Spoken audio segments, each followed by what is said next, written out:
एक बार की बात है। एक गांव में बबलू अपनी पत्नी सुधा के साथ रहा करता था। दोनों की कोई संतान नहीं थी, इसीलिए सुधा अक्सर गणपति के मंदिर में जाकर अपने हाथों से बने हुए मोदक उन्हें खिलाया करती थी, क्योंकि वह गणपति को ही अपना बेटा मानती थी। वहीं बबलू पास के एक मिल में काम किया करता था।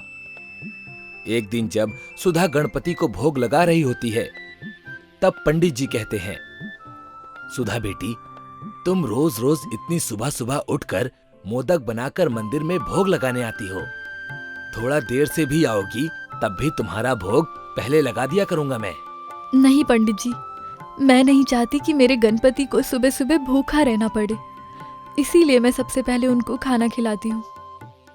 ठीक है बेटी, तुम्हें जो सही लगे करो, तेरी भी सुनेगा। ऐसे ही कुछ दिन चलता है, लेकिन एक दिन कुछ लोग बबलू को उठाकर उसके घर तक लाते हैं। बबलू को काफी चोट लगी हुई थी। ये देख सुधा कहती है, क्या हुआ इन्हें? ये सब किसने किया? भाभी जी, काम करते समय एक मशीन का हिस्सा बबलू भाई के ऊपर गिर गया था, जिस वजह से उन्हें इतनी चोट लगी है। डॉक्टर को दिखा दिया है, लेकिन अब ये काम नहीं कर पाएंगे। आप इनका ध्यान रखिएगा। ऐसा कहकर वो सब वहां से चले जाते हैं। बबलू की ऐसी हालत देख सुधा बहुत रोती है और उस रात को वह गणपति के सामने ही रोते रोते सो जाती है। अगले दिन फिर से मोदक बनाकर बप्पा के मंदिर जाती है और उनको भोग लगाती है। ये देख पंडित कहता है, बेटी, तुम यहाँ, तुम्हें अपने पति के पास होना चाहिए। हाँ पंडित जी, बस मैं बप्पा को भोग लगाकर चली जाऊंगी। बेटी, अब कुछ सोचा है क्या करोगी तुम अकेले? क्योंकि बबलू का ध्यान भी अब से तुम्हें ही रखना है। मुझे कोई राह नहीं दिख रही पंडित जी, अब बप्पा ही कुछ करेंगे। हाँ बेटी, लेकिन क्या मैं एक सलाह दूं? तुम मोदक बहुत स्वादिष्ट बनाती हो, चाहो तो कुछ मोदक बनाकर उसे बेच दो, तुम्हें उसके कुछ पैसे भी मिल जाएंगे। सुधा पंडित जी की बात सुनकर घर आ जाती है और ये सब कुछ बबलू को बताती है। बबलू भी उसको मोदक बनाने को कहता है और अब सुधा घर में रखे थोड़े बहुत सामान से मोदक बनाकर गांव में बेचने जाती है, जहां गांव वालों को सुधा के हाथ का बनाया हुआ मोदक बहुत पसंद आता है और कुछ ही देर में सारे मोदक बिक जाते हैं और ये सब देखकर सुधा बहुत खुश हो जाती है। अरे वाह, ये मोदक तो बहुत जल्दी बिक गए। अब मैं कल से और ज्यादा मोदक बनाकर लाऊंगी।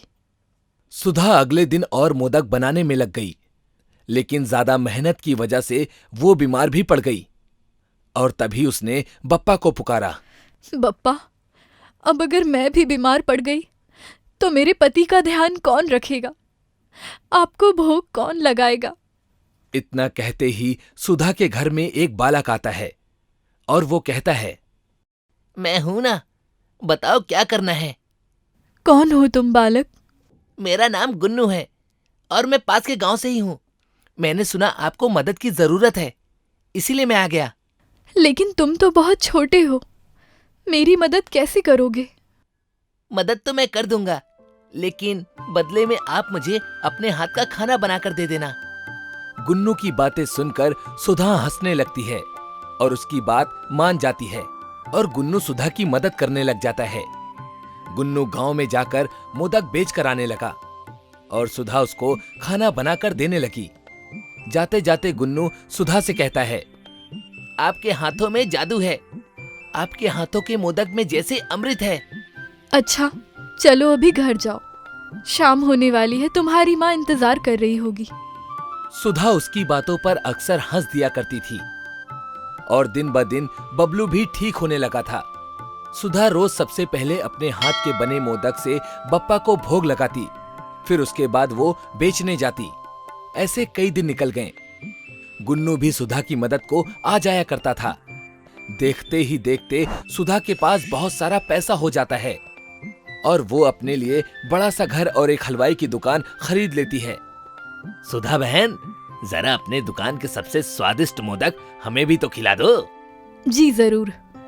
आसपास के गांव वाले भी सुधा से मोदक खरीदने के लिए आने लगे और सुधा इतने मोदक बना ही नहीं पाती थी कि सभी की पूर्ति कर सके।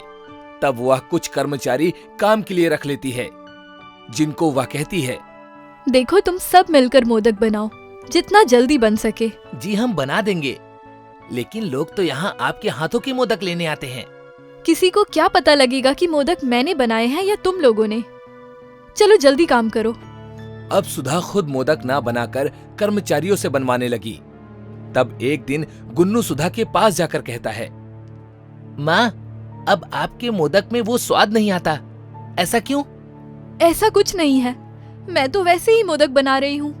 माँ, मोदक में मिलावट सिर्फ प्रेम की होनी चाहिए, किसी और चीज की नहीं। तुम अभी भी बच्चे हो, मुझे मत सिखाओ काम कैसे करना है। सुधा पैसों के आगे गुन्नू की बात को अनसुना कर देती है और अब वो अक्सर बप्पा को भी दूसरों के हाथ का बना हुआ मोदक का ही भोग लगाने लगी थी। उसके बाद से गुन्नू ने सुधा के पास जाना छोड़ दिया था।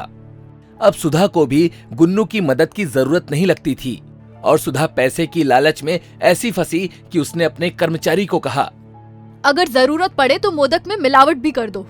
सुधा के कहे अनुसार वैसा ही हुआ। अब मिलावटी मोदक बन गए। जैसे ही लोगों ने उसको खाया, लोग बीमार पड़ गए और लोगों ने सुधा से मोदक लेना बंद कर दिया। सुधा की फिर से वही हालत हो गई जो पहले थी। अब उसके पास एक वक्त के भोजन के लिए पैसे भी नहीं थे। उसकी ये हालत देखकर बबलू कहता है, तुम पैसों में इतनी अंधी हो गई थी कि तुमने बप्पा को ही मिलावटी मोदक का भोग लगा दिया। ये सब उसका ही परिणाम है। बप्पा तो सिर्फ तुम्हारे हाथ के बने मोदक ही खाना पसंद करते थे और इसीलिए वो मोदक लोगों को भी पसंद आए। लेकिन जब से तुमने मोदक में मिलावट की, उस मोदक को बप्पा ने भी स्वीकार नहीं किया। जाओ, जाकर उनसे माफी मांगो, अब तुम्हें वही माफ करेंगे। हाँ, पैसे की लालच में आकर मैंने अपने सबसे प्यारे बप्पा को भी मिलावट वाला मोदक खिला दिया। मुझे माफ करना गणपति, मुझसे बहुत बड़ी भूल हो गई, बहुत बड़ी भूल हो गई मुझसे। सुधा अपने घर से रोते हुए सीधा बप्पा के मंदिर जाती है और बप्पा से कहती है, बप्पा मुझे माफ कर दो, आपने मुझे इतना कुछ दिया है और आपको ही भूल गई, मुझे माफ कर दो। बेटी, तुम चिंता मत करो, बप्पा सभी को एक मौका देते हैं सुधरने का। अब तुम घर जाओ और कल सुबह सच्चे मन और श्रद्धा से भोग लगाने आना, बप्पा उसी में खुश हो जाते हैं। पंडित की बात मान सुधा घर आ जाती है और अगले दिन बचे हुए सामान से मोदक बनाकर मंदिर ले जाती है और बप्पा को भोग लगाती है। फिर वो बप्पा से कहती है, बप्पा मुझे माफ करो और भोग स्वीकार करो, बप्पा मुझे माफ कर दो। यही कहते कहते सुधा वहीं बप्पा के पैरों में लेट जाती है और कुछ देर बाद उसके पीछे से आवाज आती है, माँ उठो, आप तो यहीं पर सो गईं। जल्दी उठो, हमें बहुत सारा मोदक बनाकर गांव में बेचना है। कौन? गुन्नू, तुम कहाँ चले गए थे बेटा? मुझसे गलती हो गई जो तुम्हारी बात नहीं मानी मैंने, मुझे माफ कर दो बेटा। माँ, आपको माफी मांगने की जरूरत नहीं है। आप मुझे इतना स्वादिष्ट मोदक खिलाती हो, बस वही रोज अपने हाथों से खिला दिया करो, मैं तो उसी में खुश हो जाता हूँ। चलो अब जल्दी करो, बहुत सारा काम है। हाँ चलो बेटा, अपने हाथ से बनाकर तुम्हें भोजन भी कराना है। सुधा घर आकर एक बार फिर से मोदक का काम शुरू करती है, जिसमें गुन्नू फिर से उसकी मदद करता है। इस बार सुधा पैसा कमाने के साथ साथ प्रेम भाव से लोगों को मोदक बेचा करती और रोज सुबह मंदिर जाकर बप्पा को भोग लगाती। और कुछ ही दिनों में श्रद्धा के पास दोबारा धन हो गया, लेकिन इस बार श्रद्धा ने लालच नहीं की और अपने सच्चे मन से भक्ति और व्यापार करती रही। एक दिन गुन्नू सुधा के हाथ से बना हुआ भोजन कर ही रहा होता है कि तभी वो कहता है, माँ, तुम्हारे हाथ के मोदक में बहुत स्वाद होते हैं, कल से 2 मोदक ज्यादा खिलाना मुझे, सुबह सुबह बहुत भूख लग जाती है मुझे।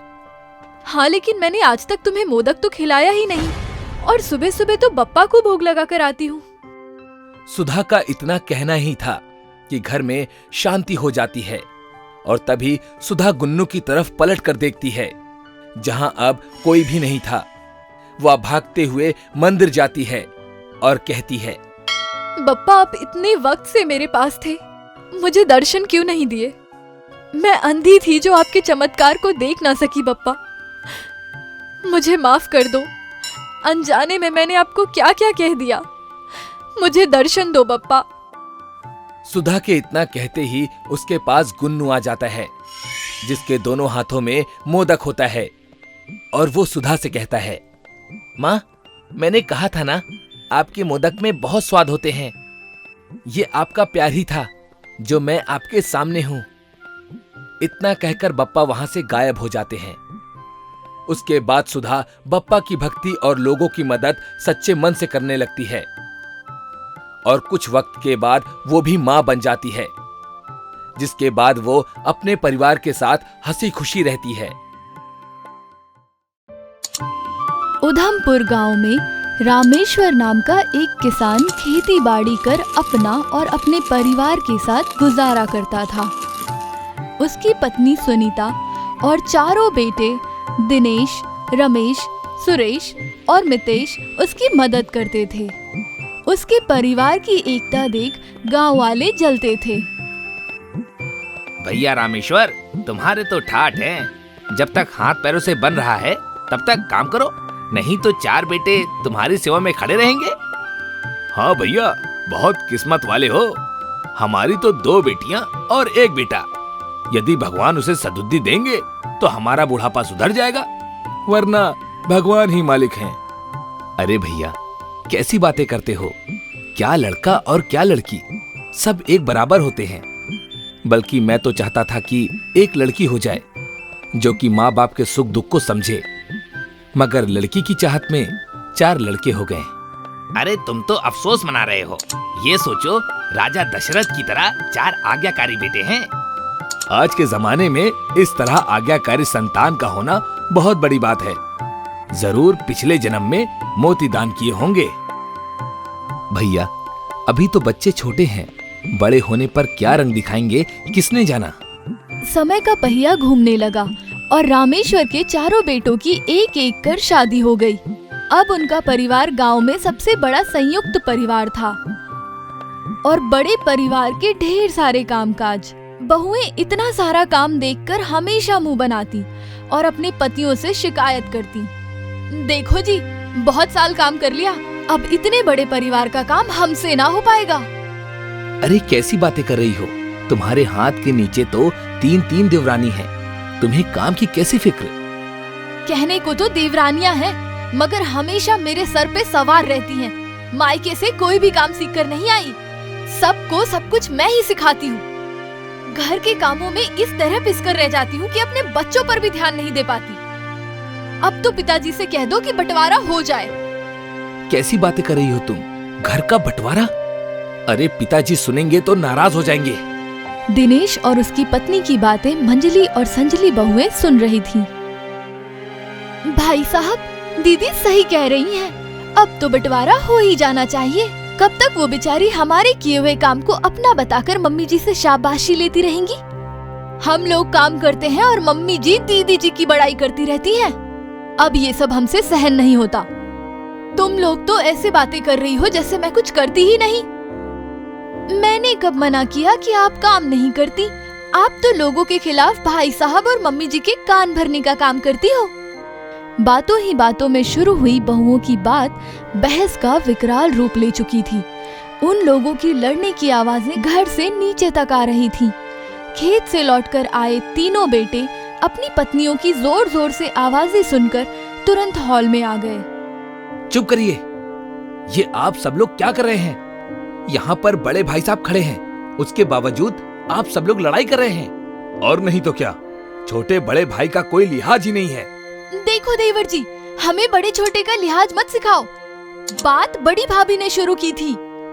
अरे आप लोग तो सब बड़े हैं, आप ही को देखकर तो छोटी बहू सीखेगी। आप लोग तो इतने प्यार से रहते थे, अचानक क्या हो गया? देखो देवर जी, हमें मत बताओ कि छोटी बहू क्या देखेगी और क्या नहीं। अपने मायके से इतना कुछ तो सीख कर आई है। चारों बेटे बहू की बहस रामेश्वर बहुत देर से सुन रहा था। उसकी पत्नी सुनीता की आंखों में आंसू आ गए। सुनो जी, आप इन लोगों का बंटवारा कर दो। अब तो रोज रोज घर में कलेश हो रहा है। तुमने कभी मुझे इसके बारे में बताया ही नहीं। हम लोग घर के बड़े हैं, हमें इन्हें समझाना होगा। इस तरह घर का बंटवारा तो इस समस्या का कोई हल नहीं है। मैंने तो कोशिश करके देख ली, कुछ भी हाथ नहीं लगा। आप ही कोशिश करके देख लो। रामेश्वर कमरे से निकलकर बेटे और बहू के पास पहुंचा। बेटा, भगवान की दया से हमारे घर में किसी चीज की कोई कमी नहीं है। तुम चारों भाई जब से हमारे जीवन में आए हो, हमने केवल एक ही सपना देखा है कि तुम चारों साथ मिलकर रहो। छोटी छोटी बातों पर बहस और लड़ाई करके कुछ भी हासिल नहीं होगा। बेटा, तुम्हारे बाबूजी सही कह रहे हैं। एकता में ताकत होती है। मिलजुल कर रहोगे तो बाहर वाला कोई भी तुम्हें हरा नहीं सकता। माँ जी, ये सारी बातें कॉपी किताब में ही अच्छी लगती हैं। असल जीवन में इसका कोई अस्तित्व नहीं होता। अब तो हम लोगों का बंटवारा कर ही दो, ताकि बची हुई जिंदगी हम अपने हिसाब से जी सकें। बेटा, तुम बहुओं की बातें तो समझ में आती हैं कि तुम लोग दूसरे घर से आई हो, एक दूसरे के साथ आसानी से निभा नहीं पा रही हो। मगर मेरे बेटे क्या चाहते हैं वो तो पता चले। पिताजी, आपके बेटे क्या चाहेंगे? जहाँ बहू रहेगी वहीं तो आपके बेटे रहेंगे ना। सभी लोगों की बातें सुनकर चारों बेटे एक दूसरे को देखने लगे। पिताजी, यदि सब लोग यही चाहते हैं तो इस संपत्ति का बंटवारा कर दीजिए। मेरे जीते जी तो इस संपत्ति का बंटवारा नहीं होगा। तुम लोग अपने हिसाब से देख लो, तुम्हें क्या करना है। ये आप कैसी बातें कर रहे हैं पिताजी? संपत्ति का बंटवारा नहीं होगा तो क्या घर में इसी तरह रोज कलेश होता रहेगा? यदि आप बंटवारा नहीं करोगे तो हम पंचायत बुलाएंगे। ये क्या कह रहे हैं भैया? पंचायत बुलाओगे? घर की बात बाहर पंचायत में जाए, अच्छा नहीं लगेगा। और ये पिताजी जो हमें हमारा हिस्सा देने से मना कर रहे हैं, वो क्या, वो सही है? पिताजी सही कह रहे हैं या गलत वो तो मुझे नहीं पता, मगर बचपन से लेकर आज तक मैंने यही देखा है कि पिताजी ने जो कुछ भी किया है हम लोगों की भलाई के लिए किया है। तू तो छोटा है, इसीलिए शुरू से ही पिताजी को तुझसे ज्यादा लगाव था। तुझे उनकी बात सही लगेगी, मगर अब पंचायत बुलाने के अलावा और कोई रास्ता नहीं है। चारों बेटों की बातें सुनकर सुनीता बहुत परेशान हो गई। मुझे तो बहुत नाज था कि मेरे 4 बेटे हैं, मगर आज हम लोगों की ये हालत देखकर लगता है कि यदि बंटवारा हो गया तो हम लोगों की फजीहत हो जाएगी। कोई भी हमें अपने साथ रखने को तैयार नहीं होगा। मैंने भी नहीं सोचा था कि ऐसा दिन भी कभी देखने को मिलेगा। अब देखते हैं कि पंचायत क्या फैसला करेगी। तय समय पर बेटों ने पंचायत बुलाई। दिनेश और रमेश बेटा, पूरे गांव में तुम्हारे परिवार की मिसाल दी जाती है और तुम बंटवारे के लिए पंचायत बुला रहे हो, ऐसा क्यों? काका साहब, हम भी चाहते थे कि घर की बात घर में रहे, मगर बाबा हम लोगों का बंटवारा नहीं कर रहे हैं। मजबूरन हमें पंचायत बुलानी पड़ी। क्या चाहते हो तुम लोग हमें बता दो, ताकि हमें फैसला करने में सहूलियत हो जाए। देखो काका, मैं बड़ा हूं, कायदे से तो मेरा हिस्सा ज्यादा होना चाहिए, मगर मैं इतना भी लालची नहीं हूं। मैं तो इतना चाहता हूं कि सारी संपत्ति हम चारों भाइयों में बराबर बांट दी जाए, ताकि किसी को किसी से कोई गिला शिकवा ना रहे। क्या दिनेश की राय से तुम तीनों भाई सहमत हो? हाँ, बड़े भैया जो फैसला लेंगे वही सही होगा। आप संपत्ति हम चारों भाइयों में बराबर बांट दीजिए। रामेश्वर भैया, तुम्हारी क्या राय है, बताओ। आखिर संपत्ति तो तुम्हारी ही है। अब मैं क्या बताऊं, जैसा इन बच्चों को और सरपंच को ठीक लगे वही मुझे मंजूर होगा। बच्चों, तुमने संपत्ति को 4 बराबर भागों में बांटने के लिए कहा है, मगर तुम लोग रामेश्वर भैया और भाभी के बारे में तो भूल ही गए। उनका क्या होगा बंटवारे के बाद? काका, हम लोग इतने भी मतलबी नहीं हैं। बंटवारे के बाद भी माँ बाबूजी का हम अच्छे से ख्याल रखेंगे। और नहीं तो क्या काका साहब, माँ बाबूजी हम चारों भाइयों के साथ 3-3 महीने आकर रहेंगे। किसी को कोई दिक्कत नहीं होगी। रामेश्वर भाई, तुम बताओ, ये सुझाव तुम्हें कैसा लगा? जैसा आप लोगों को उचित लगे, मुझे कोई परेशानी नहीं है। बच्चों की खुशी में ही मेरी खुशी है। इसका मतलब ये है कि आप लोग मेरी सलाह मानने के लिए तैयार हैं। तो फिर मैं तो यही कहूंगा कि ये जायदाद रामेश्वर भाई की है और वो जैसा चाहे वैसा बंटवारा कर सकते हैं। मगर उन्होंने मेरे पर भरोसा किया है तो मैं। उनकी बात पूरी भी नहीं हुई थी कि सुनीता अपने बेटों के पास जाकर खड़ी हो गई। माफ करना सरपंच जी, आपके फैसले के बीच में आपको रोक रही हूँ। आपने कहा ना, यह जायदाद हमारी है और इसका बंटवारा भी हमारे हिसाब से होगा। तो मैंने एक फैसला लिया है, मेरे बेटे साथ नहीं रहना चाहते तो अलग अलग हो जाएं। साल में 3 महीने वो लोग हमारे साथ आकर रह सकते हैं। बाकी के 9 महीने उन्हें कहाँ रहना है, इसका फैसला और इंतजाम वो खुद कर सकते हैं। माँ, ये क्या कह रही हो? हम लोग कहाँ जाएंगे? बेटा, मैंने तो तुम्हें कभी जाने के लिए कहा ही नहीं, मगर तुम लोग ही बंटवारा चाहते थे, इसलिए मैंने बंटवारा कर दिया। कहते हुए सुनीता अपने पति के साथ अपने घर चली गई। चारों बेटे और बहू अपनी माँ का फैसला सुनकर हैरान थे कि अब वे लोग क्या करें।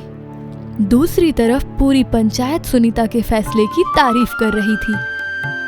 सच ही तो है, माँ बाप तिनका तिनका जोड़कर जमीन और जायदाद बनाते हैं और बेटे एक पल में उन्हें उस जमीन और जायदाद से बेदखल कर उन लोगों को मोहताज कर देते हैं।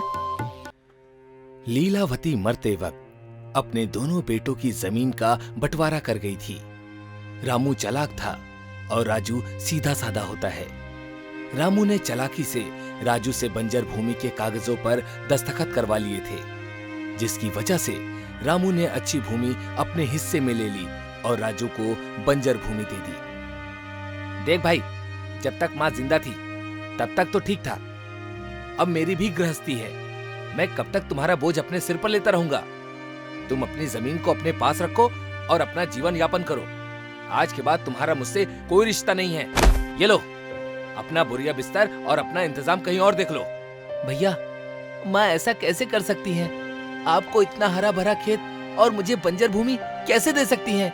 नहीं नहीं, कुछ भूल तो हुई है शायद। तू मुझ पर शक कर रहा है? अपने बड़े भाई पर? नहीं नहीं, मुझे तुम पर शक करके नरक नहीं जाना भैया, पर एक बार फिर से कागजों को देख लूं। मैं उस बंजर भूमि को लेकर कैसे अपना जीवन यापन करूंगा भला? रामू राजू को धक्के मारकर वहां से निकाल देता है। राजू रोता हुआ अपनी बंजर भूमि के पास जाकर बैठ जाता है और अपनी माँ को याद करने लगता है। माँ, आपने ऐसा कैसे कर दिया? आपका तो मैं लाडला था, इसके बाद भी आपने मुझे बेसहारा छोड़ दिया।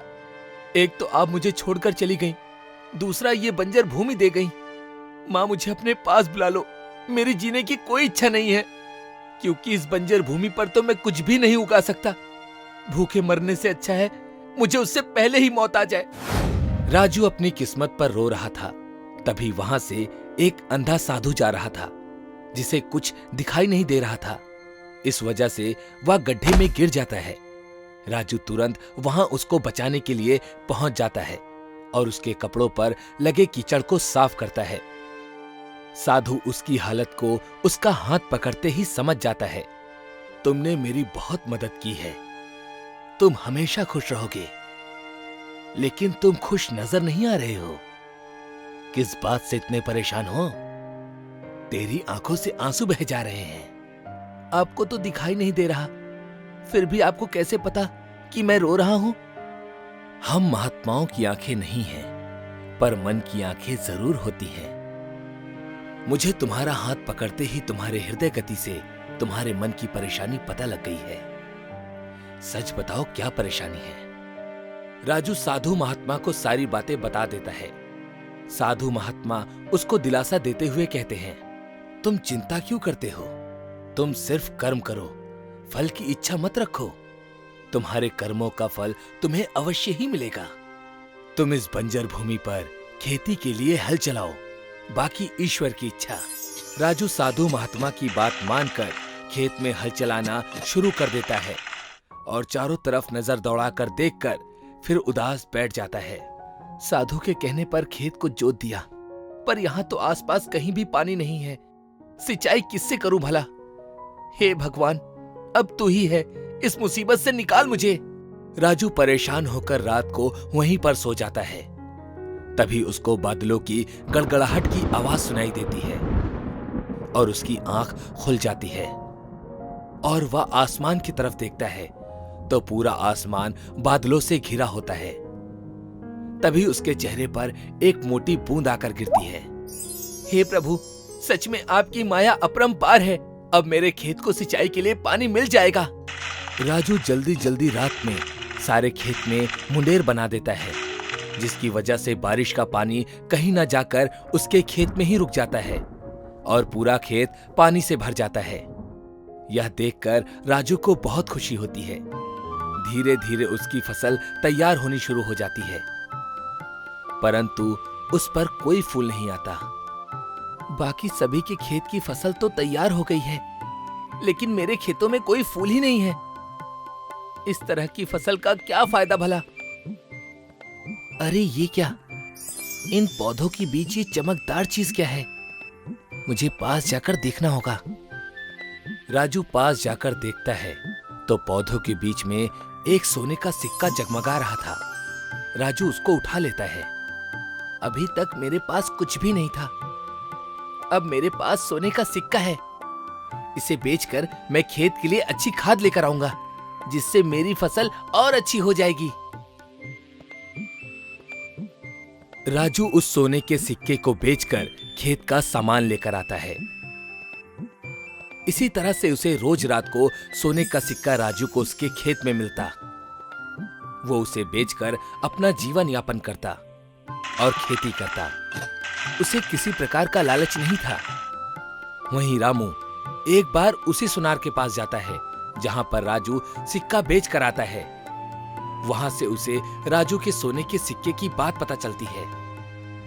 तो ये बात है, मुझे राजू से वो खेत किसी न किसी कीमत पे ले लेना चाहिए, जिससे मैं रोज सोने के सिक्के को पाकर अमीर हो जाऊंगा।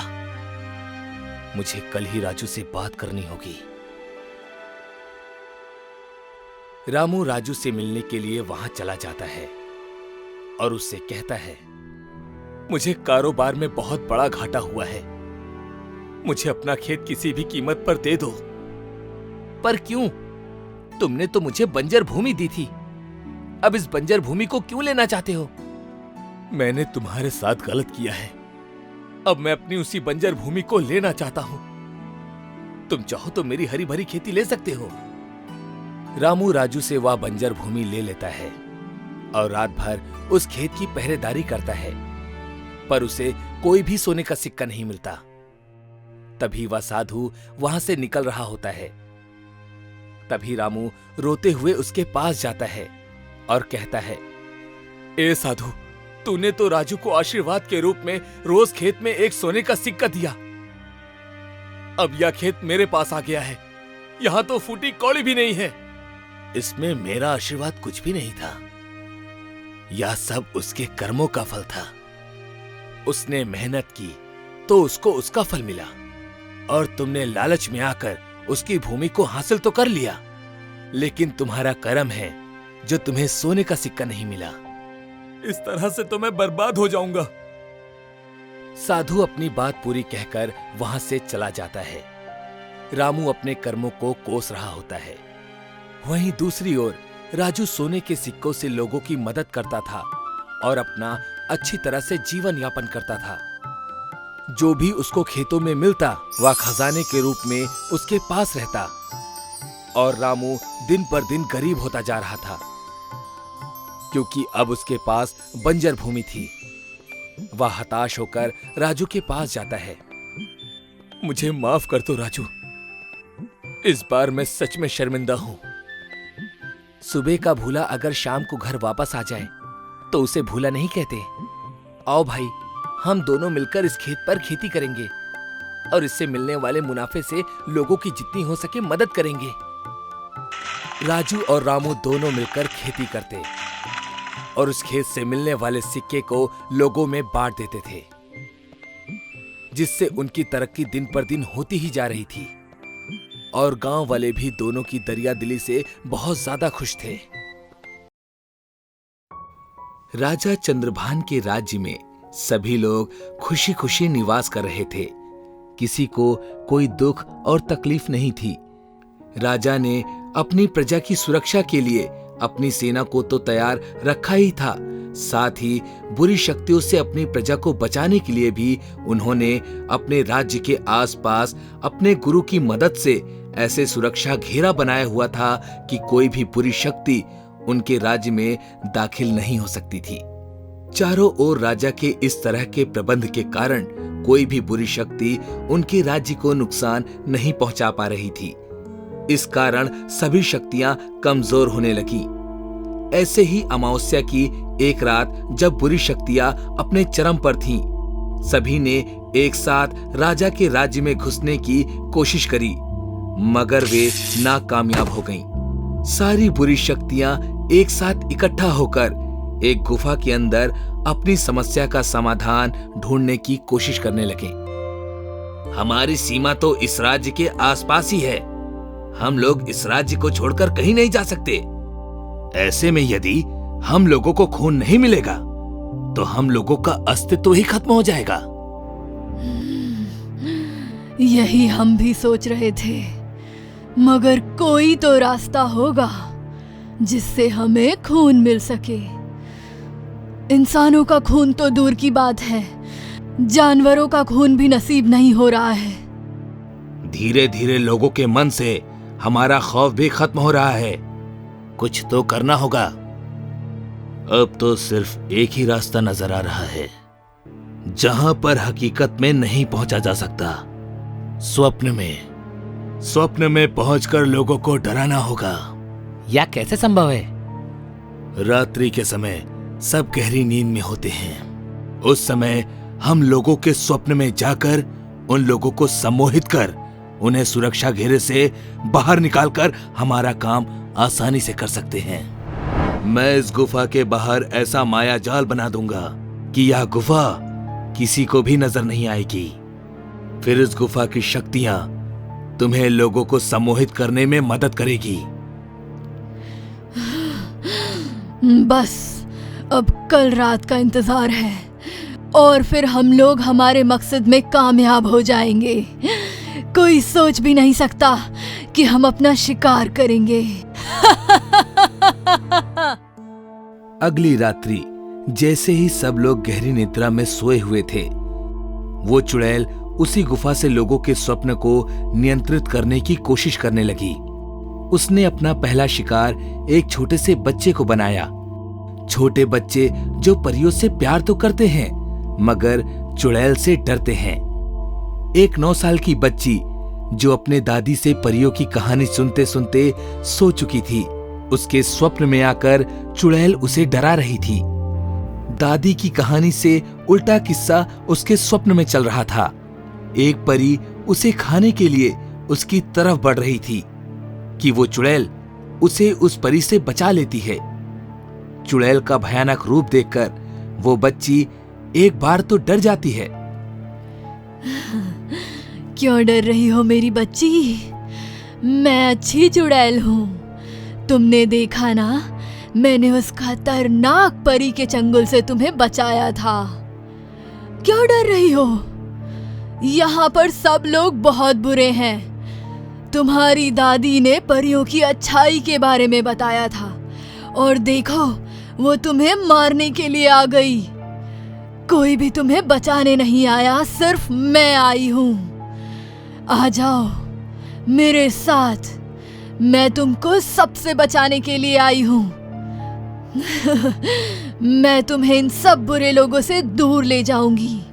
आ जाओ मेरे साथ। उस चुड़ैल की बातों में ना जाने कैसा सम्मोहन था कि वो नन्ही सी बच्ची उसकी बातों में आ गई और नींद में ही उसके बताए हुए रास्ते पर चलने लगी।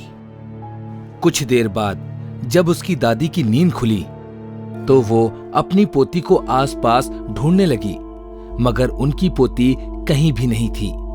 वे उसे घर से निकलकर ढूंढने लगीं, तो उनकी आवाज सुनकर गांव के और भी लोग घर से बाहर आ गए। किसी ने मेरी पोती को देखा है क्या? रात को तो मेरे पास ही सो रही थी, पता नहीं कहाँ चली गई। कहाँ गई होगी? यहीं कहीं होगी। घर में तो अच्छी तरह से देख लिया, कहीं शौचालय वगैरह तो नहीं गई? मैंने उसे सब जगह देख लिया, मगर वो कहीं नजर नहीं आ रही है। ऐसा कैसे हो सकता है? रात को बच्ची कहाँ जाएगी? यहीं कहीं गई होगी। चलो मिलकर उसे ढूंढते हैं। और बुजुर्ग की बात सुनकर दादी और बुजुर्ग दोनों लड़की को ढूंढने लगते हैं, मगर वो कहीं भी नहीं मिलती। दूसरी तरफ वह लड़की उस चुड़ैल के इशारों पर चली जा रही थी। जंगलों के उबड़ खाबड़ रास्तों से होती हुई वो उस गुफा के मुहने पर पहुंच चुकी थी। जैसे ही वो गुफा के मुहने पर पहुंची ही थी, अब चुड़ैल ने अपना सम्मोहन खत्म कर दिया और वह लड़की नींद से जाग गई और खुद को जंगल में देखकर बुरी तरह से डर गई। मैं तो दादी के पास सो रही थी, फिर मैं यहाँ कैसे आ गई? तुम आई नहीं हो, तुम्हें लाया गया है। मैं लेकर आई हूँ तुम्हें। हमारे आज का भोजन हो तुम।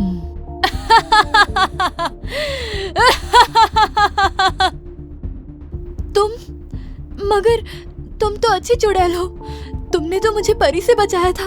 अच्छी? हाँ, बहुत अच्छी हूँ, और आज तुम इसी अच्छी चुड़ैल का भोजन बनोगी। और उस चुड़ैल ने उस लड़की को खा लिया। ना जाने कितने दिनों से हम लोग यूं ही भूखे प्यासे भटक रहे थे, पहले क्यों नहीं ये बात दिमाग में आई। ये बहुत ही अच्छा तरीका है अपनी भूख और प्यास मिटाने का। चुड़ैल अब हर रात किसी न किसी बच्चे को अपना शिकार बनाती। राजा चंद्रभान की पूरी प्रजा में हाहाकार मचा हुआ था। कोई भी नहीं जानता था कि आधी रात के वक्त आखिर बच्चे जाते कहाँ हैं। जितना हो सके उतनी चौकसी बढ़ा दी जाए। यदि और सेना चाहिए तो और सेना में नौजवानों की भर्ती करो और पूरे राज्य की सेना पे घेराबंदी कर दी जाए। राजा के कहने पर पूरे राज्य की चौकसी बढ़ा दी गई, मगर कहीं भी कोई सुराग हाथ नहीं लग रहा था। रात्रि के वक्त वो चुड़ैल इस तरह सम्मोहन पैदा करती थी कि सभी लोग गहरी निद्रा में चले जाते और वो एक बच्चे का शिकार कर लेती। अपनी सेना की नाकामयाबी के बाद राजा खुद पहरेदारी के लिए आगे आया।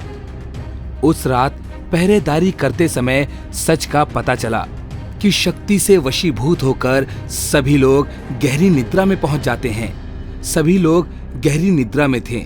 सभी को देखकर राजा के मन में ख्याल आता है कि उस बुरी शक्ति का असर राजा पर क्यों नहीं हुआ। वह अभी तक होश में कैसे है? तभी उसे याद आया कि उसके गले में उसके गुरु की दी हुई दिव्य माला थी। अपने गुरु की दी गई दिव्य शक्ति की वजह से चुड़ैल का सम्मोहन राजा के ऊपर नहीं हुआ। आधी रात के वक्त चुड़ैल के सम्मोहन में बंधा हुआ एक लड़का जंगलों की तरफ चला जा रहा था। राजा ने उसे रोकने की कोशिश की, मगर वो नहीं रुका। राजा उसके पीछे पीछे जंगलों में पहुंच गया। मायावी गुफा के सामने पहुंचकर वह बच्चा अचानक से गायब हो गया। राजा ने उसे सभी जगह ढूंढा, मगर वह उन्हें कहीं नजर नहीं आया। फिर राजा ने अपने गुरु को याद किया। गुरु का ध्यान करते ही अचानक से मायावी गुफा के ऊपर बंधा हुआ तिलिस्म टूट गया और राजा को वह गुफा नजर आने लगी। गुफा के बाहर छोटे बच्चों की हड्डियां भी पड़ी हुई थीं। राजा समझ गया कि इन हत्याओं के पीछे जिसका भी हाथ है वो इसी गुफा के अंदर रहता है। अपने गुरु और भगवान का नाम लेते हुए राजा उस गुफा के भीतर दाखिल हुआ। गुफा में सारी शैतानी शक्तियां थीं और सभी उस लड़के को घेर कर खड़े थे। राजा ने उस लड़के को बचाने के लिए उन सभी पर एक साथ वार किया, मगर उस मायावी गुफा के अंदर होने के कारण उन पर राजा के वार का कोई भी असर नहीं हुआ। राजा बार बार उन लोगों को मारने की कोशिश कर रहा था, मगर उसके हाथ नाकामयाबी ही लगी। तुम चाहे जितनी भी कोशिश कर लो, हमारा कुछ नहीं बिगाड़ सकते। बहुत दिनों तक तुमने हमारे ऊपर अंकुश लगा कर रखा था, मगर अब हम लोग इस गुफा के भीतर आजाद हैं।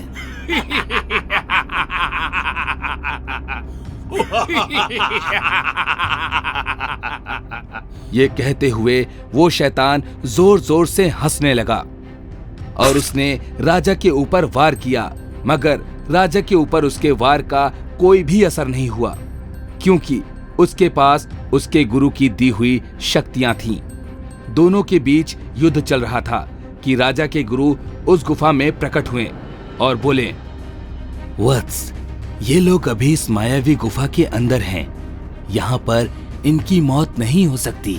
अगर इन्हें मारना है तो इन्हें गुफा के बाहर ले जाना होगा। इन लोगों को यहाँ से बाहर निकालने का कोई उपाय बताइए। मैंने रास्ता बता दिया है, अब मंजिल तक पहुंचने के लिए तुम्हें अपना स्वयं का दिमाग इस्तेमाल करना होगा। ऐसा कहकर राजा के गुरु वहां से अंतर्ध्यान हो गए। राजा काफी देर तक सोच विचार करता रहा। फिर तभी उसे ध्यान आया कि बुरी शक्तियां अग्नि से डरती हैं।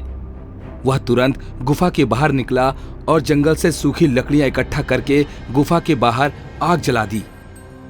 जैसे ही आग जलने लगी, अंदर मौजूद सभी शैतानी शक्तियां बुरी तरह से परेशान हो गईं। हाँ, भागो भागो, बाहर निकलो, अपनी अपनी जान बचाओ, निकलो यहाँ से।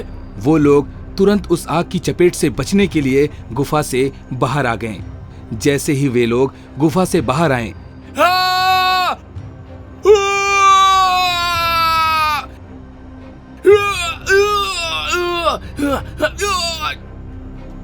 राजा ने अपनी शक्तियों से उनका खात्मा कर दिया। एक बार फिर से बुराई की हार हुई और अच्छाई की जीत हुई। राजा चंद्रभान के राज्य में पहले की तरह सुख और शांति हो गई। बहुत पुरानी बात है। रतलामपुर नाम का एक राज्य था। वहां का राजा बहुत ही ईमानदार, बहादुर और अपनी प्रजा से प्रेम करने वाला था। उस राज्य में भरपूर सुख व समृद्धि थी, पर पिछले कुछ समय से पानी की कमी के कारण लोग परेशान रहने लगे थे। इस दिक्कत के कारण लोगों के जीवन पर काफी प्रभाव पड़ रहा था, क्योंकि वहां के अधिकतर लोग खेती किया करते थे। उसी राज्य में दो भाई सोहन व मोहन रहा करते थे और वो भी आजकल बहुत परेशान थे। हे भगवान, अगर ऐसे ही हमारे राज्य में पानी की कमी रही और बारिश नहीं हुई तो हमारे खेतों का क्या होगा? हमारी फसलें तो बर्बाद हो जाएंगी। सही कहा मोहन भैया आपने। अब तो कोई चमत्कार हो तभी काम बनेगा। थोड़ी देर बात करने के बाद वो लोग राजा के दरबार में जाकर राजा से इस मुद्दे पर बात करने की सोचते हैं। चल सोहन, राजा के दरबार में चलते हैं। इस राज्य की मुसीबतों को दूर करना राजा का कर्तव्य है। अब उन्हीं को कुछ करना पड़ेगा। वो दोनों भाई राजा के सामने पहुंचते हैं और राज्य में हो रही पानी की कमी की बात उन्हें बताते हैं।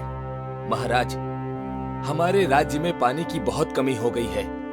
बहुत समय से बारिश नहीं हुई है और आप तो जानते हैं कि आपके राज्य में अधिकतर लोग किसान हैं। पानी की कमी के कारण उनकी फसलें बर्बाद हो रही हैं, जिनमें से हम दो भाई एक हैं। हमारी इस समस्या का समाधान करें। ये तो सच में एक बड़ी समस्या है।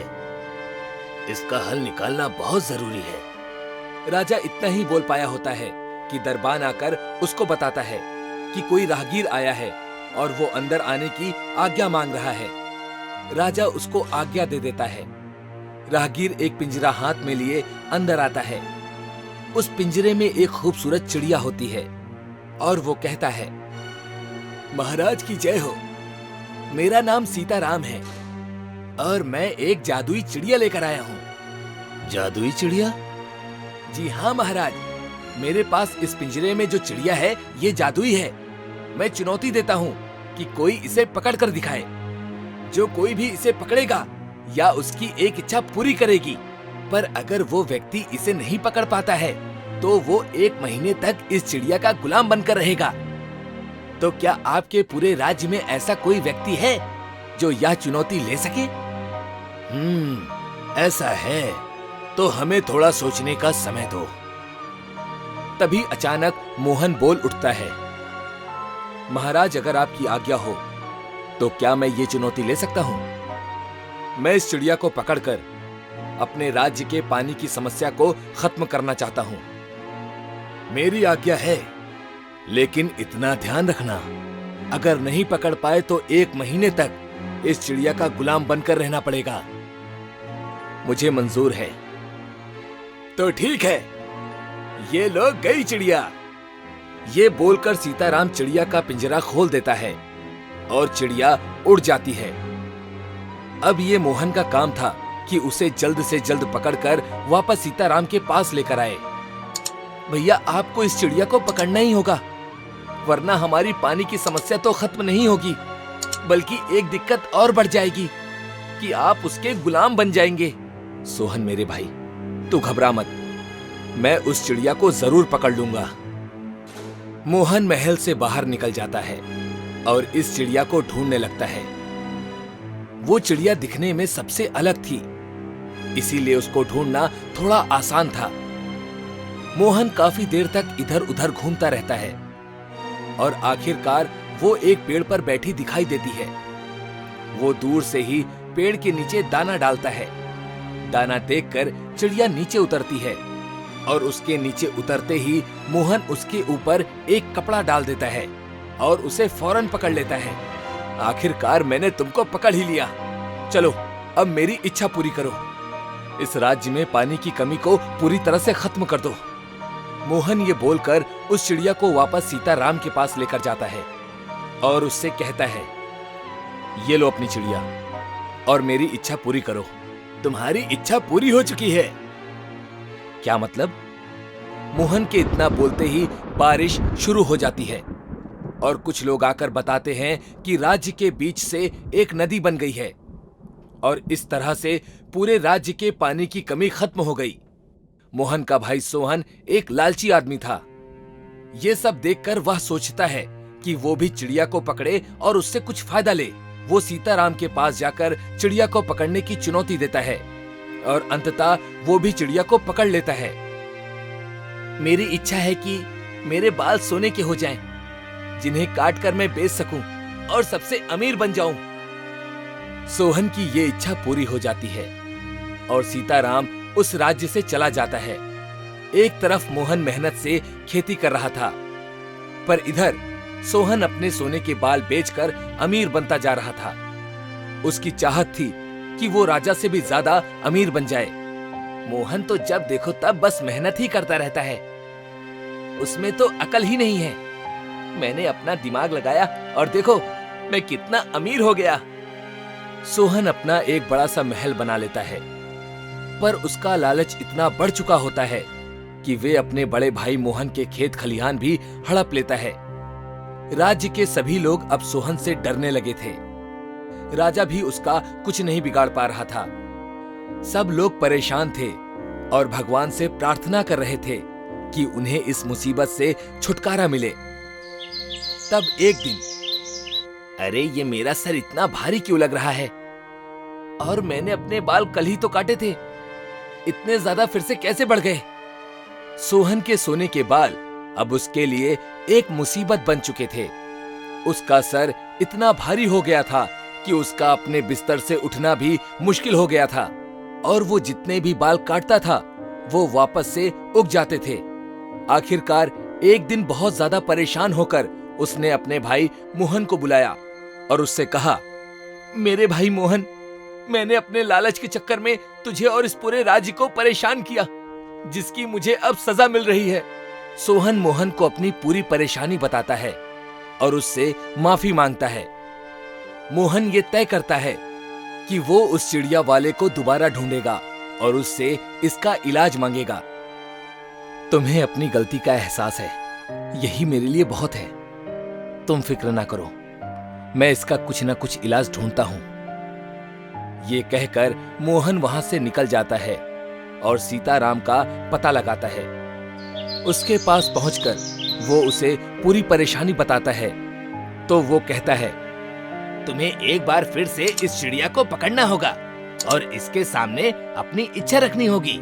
ठीक है, मैं तैयार हूं। सीताराम चिड़िया को पिंजरे से आजाद करता है और मोहन उसको बहुत मेहनत के बाद पकड़ लेता है और उसके सामने अपनी इच्छा रखता है और वापस अपने राज्य में अपने भाई सोहन के पास आ जाता है। वह देखता है कि सोहन के बाल पहले जैसे हो चुके हैं और वो खड़ा हुआ है। आपका बहुत बहुत धन्यवाद भैया। मैंने इतना लालच किया और उसके बाद भी आपने मेरी परेशानी दूर कर दी। मुझे माफ कर दीजिए। जितना भी धन तुमने कमाया है उससे लोगों की मदद करो, लोग भी तुम्हें माफ कर देंगे। और आज के बाद लालच नहीं करना। मैं आज के बाद लालच कभी भी नहीं करूंगा, ये मेरा आपसे वादा है। उसके बाद से सोहन कभी भी लालच नहीं करता। सोहन सबसे माफी मांगता है और सब लोग उसे माफ कर देते हैं।